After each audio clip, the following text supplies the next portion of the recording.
The basic desire of men is to have sex with attractive women and to hit on them. But if the penalties for so doing become severe enough, men will curb that tendency.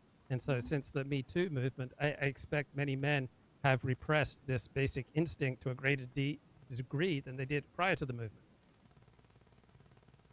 There definitely are incentives people have. If awkward flirting is going to get you punished, if the woman doesn't like it, you may think twice if it'll get you punished socially. However, there are moral inhibitions too. If you've seen an attractive woman and you knew you could get away with it, you wouldn't. I think most men wouldn't just grab her, like assault her, if they knew they could get away with it. I don't think most people would do that.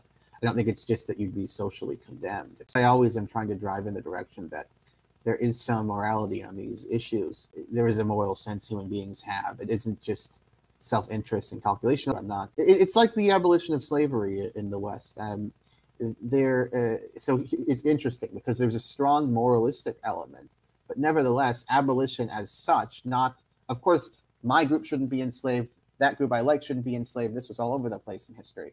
But the idea that slavery as such of human beings is wrong only emerges in the Industrial Revolution. And I don't think that's a coincidence, because this is when there actually becomes some capability of labor fulfilling human needs, slavery fulfilled with machinery. That society is wealthy enough now that we can afford to induce people. So the inducements were different than what we have today, but you can induce people to engage in labor for compensation, and we can have our needs met, whereas we couldn't in antiquity.